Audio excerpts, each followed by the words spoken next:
Friends, welcome to வாங்க கதை படிக்கலாம். இன்றைக்கி நம்ம பார்க்க போகிற கிரேக்க நாடோடி கதை என்னென்னா ரோஜாவும் முத்துக்களும். வாங்க கதைக்குள்ளே போகலாம். முன்னொரு காலத்தில் ஊரில் ஒரு பெண் இருந்தாள். அவளுடைய தாய் இறந்து விட்டாள்.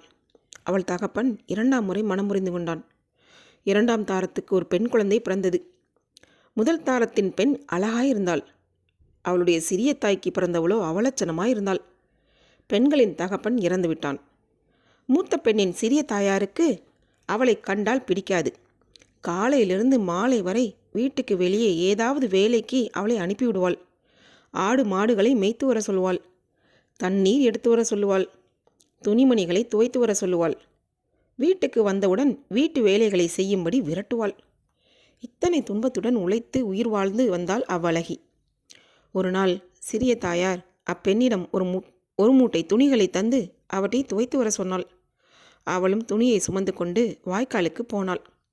அங்கே ஒரு கிழவர் அவளை பார்த்து கொண்டிருந்தார். அம்மணி, நீ நீரில் இறங்கி குளிக்கலாம். இன்று தண்ணீர் அனைத்தும் பொன் போல இருக்கும் என்று கூறி சென்று விட்டார். அந்த பெண்ணும் தண்ணீரில் இறங்கி குளித்து எழுந்தவுடன் அவள் முன்னிலும் அழகுடன் தோன்றினாள். அப்பெண் புன்முறுவல் புரியும் போது அவள் வாயிலிருந்து ரோஜா மலர் பொழிந்தது. வேலையை முடித்து கொண்டு வீட்டுக்கு போனாள்.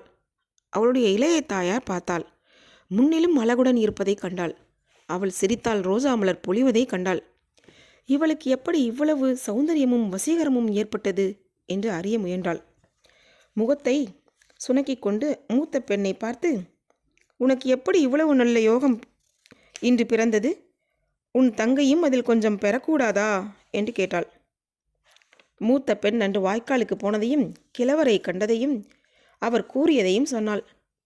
மறுநாள் சிறிய தாயார் தன்னுடைய பெண்ணையும் வாய்க்காலுக்கு அனுப்பி வைத்தாள். அன்றும் கிழவர் அங்கு நின்று கொண்டிருந்தார். மூத்தவளுக்கு உபதேசித்த மாதிரி இளையவளையும் பார்த்து, அம்மணி, தண்ணீர் பொன் போல் இருக்கிறது என்று கூறிவிட்டு போனார். அந்த விகார பிறவியும் தண்ணீரில் மூழ்கி எழுந்தது.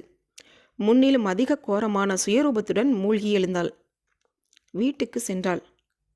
தாய் அவளை கண்டதும் முன்னிலும் அதிக பொறாமை கொண்டாள். மூத்த பெண்ணை மிகவும் கொடுமைப்படுத்தினாள். தாய் இல்லாத பெண்ணான அவள், எப்பொழுது விடியும் அப்பா? நான் இந்த வேதனையிலிருந்து விடுபட்டு ஆடு மாடுகளுடன் நிம்மதியாக இந்த வீட்டை விட்டு போவேனோ என்று காலை வேலையை எதிர்பார்த்து கொண்டிருந்தாள். இவ்வளவு அழகாயிருந்த அந்த பெண்ணுடைய புகழ் அந்த நாடெங்கும் பரவியது. நாட்டரசனின் குமாரன் அவளை பற்றி கேள்விப்பட்டான். அவள் சிரிக்கும் பொழுது ரோஜா மலர்கள் உதிர்வதையும் கேள்விப்பட்டான். அவளை அவன் மணக்க விரும்பினான். அப்பெண்ணை தனக்கு தரும்படி தூதர்களை அனுப்பினான். அலங்கார வண்டி ஒன்றை அவளுடைய வீட்டுக்கு அனுப்பி வைத்தான். சிறிய தாயார் ராஜகுமாரன் அனுப்பி வைத்த வண்டியிலே தன் பெண்ணையும் மூத்த குடியின் மகளையும் ஏற்றி தானும் ஏறிக்கொண்டு புறப்பட்டாள். போகும் வழியில் மூத்தவளுக்கு அடங்காத தாகம் எடுத்தது. தண்ணீர் கேட்டாள். உன் கண்ணை தந்தால் உனக்கு தண்ணீர் தருவேன் என்றாள் சிறிய தாயார். பாவம், இந்த பாவியிடத்தில் அடிமையாக கிடந்த அந்த அழகி என்ன செய்வாள்? தாகமோ தாங்க முடியவில்லை. கண்ணையும் கொடுத்து தண்ணீரையும் குடித்தாள். கண்ணை பிடுங்கிய பாவி பெண்ணையும் கீழே தள்ளிவிட்டாள். வண்டியை ஓட்டிச் சென்ற சேவகர்களுக்கு அது தெரியவில்லை. வண்டி ராஜகுமாரனுடைய மாளிகை வந்து சேர்ந்தது. ராஜகுமாரன் அவர்களை வரவேற்று உபசரித்தான். பெண்ணை கண்டான். இளையவளின் விகார பிறவியை கண்டான். இவளா அந்த அழகி என்று கேட்டான். நீண்ட தூர பிரயாணத்தால் முகம் வாடிவிட்டது என்று கூறினாள் அவளுடைய தாய்.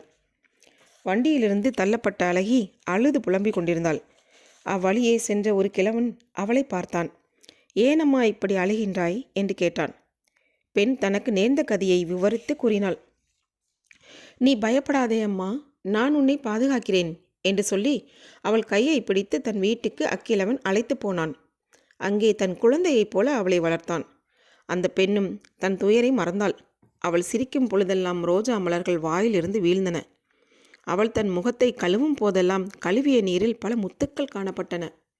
ராஜகுமாரனோ வரவழைத்த பெண்ணை திருப்பி அனுப்பிவிட்டால் தன் மானம் கெட்டுவிடும் என்று பயந்து அந்த விகார பெண்ணை தன் மாளிகையில் வைத்து கொண்டான். அவள் தாயாராகிய அந்த கொடியவளும் அங்கேயே தங்கிவிட்டாள். மூத்த பெண்ணை தம்மிடம் வளர்த்து வந்த அக்கிழவன் அவள் வாயிலிருந்து உதிரும் ரோஜா பூக்களை எடுத்து விற்று வருவதுண்டு. அவை மிக அழகாயிருந்தன. ஒரு நாள் அவன் ராஜகுமாரனுடைய மாளிகை அருகிலே அந்த பூக்களை விற்கச் சென்றான். சிறிய தாயின் மகள் அவளை கண்டாள்.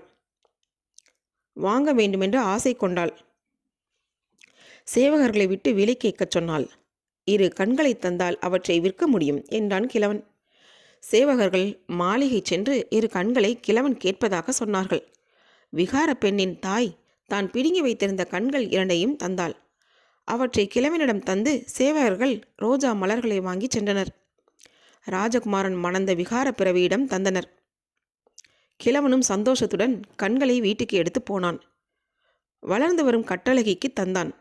இழந்த கண்களை மீண்டும் பெற்ற அந்தழகி அளவில்லா ஆனந்தமடைந்தாள். தனது பெற்ற தந்தையென அக்கிழவனை பாவித்து அவன் பால் அன்புடன் வசித்து வந்தாள். கிழவனுடைய வீட்டில் வளரும் இப்பெண்ணின் புகழ் எங்கும் பரவியது. அவள் சிரித்தால் பூ விழுவதும் கழுவிய நீரில் முத்துக்கள் காணப்படுவதும் ஊரெங்கும் தெரிந்தது. ராஜகுமாரனும் இதை கேள்விப்பட்டான். அந்த பெண்ணை தான் நான் மணந்திருக்க வேண்டும். எப்படி அவளுக்கு பதிலாக இந்த விகார பிறவி வந்து சேர்ந்தால் இதில் ஏதோ மர்மம் இருக்கின்றது என்று ஊகித்தான். அவளை மட்டும் கூப்பிட்டு விசாரித்தால் ஏதாவது சந்தேகம் ஏற்படும் என்று எண்ணி ஊரில் உள்ள பெண்களை எல்லாம் வரவழைத்து அவர்கள் ஒவ்வொருவரும் தங்களுடைய கதையை சொல்ல வேண்டும் என்று கூறினான். தான் மணக்க நேர்ந்த விகார பிறவியையும் அவள் தாயையும் கூப்பிட்டு அக்கதைகளை அவர்களும் கேட்க வேண்டும் என்றான். ஒவ்வொருவராக ஊரில் உள்ள பெண்கள் அனைவரும் தங்கள் வரலாறுகளை சொல்ல வந்தனர். கடைசியாக கிழவன் வீட்டில் வளர்ந்து வந்த பெண்ணும் வந்தாள். அவளுடைய வரலாற்றை அப்படியே உரைத்தாள். ராஜகுமாரன் எழுந்து கிழவனை பார்த்து, ஐயா, நீ செய்த உதவிக்கு எங்கள் இதயங்கனிந்த நன்றி. இந்த பெண்ணை நான் மணந்து கொள்ள ஆசைப்பட்ட கதையை கேட்டீர். இப்பொழுது அவளை எனக்கு மனையாளாக தந்து நீங்களும் எங்களுடன் வாழ வேண்டும் என்று வேண்டினான். பெண்ணும் கிழவனும் சந்தோஷத்துடன் இசைந்தனர். கொடுமைப்படுத்தி நடத்திய ஏழையாளையும் அவள் பெண்ணையும் பிடித்து 2 குதிரைகளின் காலிலே கட்டி ஊரை சுற்றி விரட்டினான். பேரழகியை மணந்து உதவி செய்த கிழவனையும் தன்னுடன் வைத்துக்கொண்டு ராஜகுமாரன் மகிழ்ச்சியாக வாழ்ந்து வந்தான்.